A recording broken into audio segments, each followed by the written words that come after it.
كلمة مولدي نبوي أبيني لتاريخ إسلام لبيج عبيدية كانوا نايبيني كي هناي أوان هنا تو دواي كي كوتي دواي أوان تو دواي صحابنا كوتي تو دواي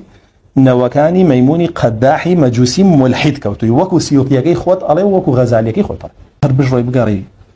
باش تيكي بو بين مو بعد دليل بو بدو هر شي دليل بو هناي عقلها بك هكا صحاباتي قشتو تابعيواتي قشتو أو تطبيقي كردو نخر دروت كرب دم صحابه دروت كرب دم تابعيه دروت كرب دم تابعيه ديتو دروزني بلكو سلفيتو بيشوايتو لم بدعيته عبيدية كان أم كافر ومشركان كما اسمك هو جواب البيت أنا كي بوشت أنا خلطي بوشت أنا حتى أنا أشياء بيني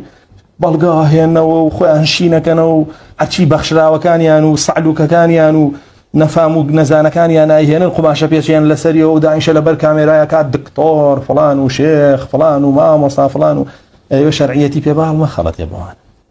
بدعة كده بستيكا دعاي ابي بشان كيلومتر طبيعتي واحد وهركس درويك بكا بوي شرعيت بدرو كيبان ناشاره هزاران درويتر بشوار دوري ابكا بوي دروي الله شتو بوي اوان يشكيان بس اوه حرشي جهينن باشا كويكنوا همي حسابي بتكاني ساحرغاني بوكن كبو مساعن هلدا او شيكر فالقى عصاه فاذا هي تلقف ما فيكم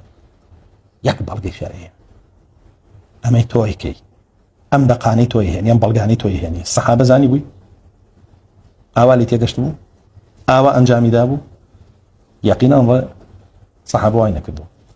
هر كلمة مولدي نبوي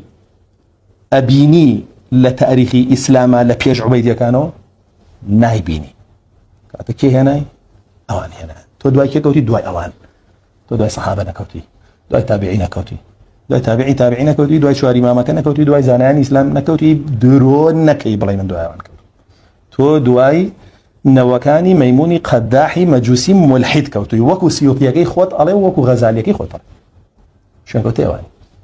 أما حقيقتي وبابته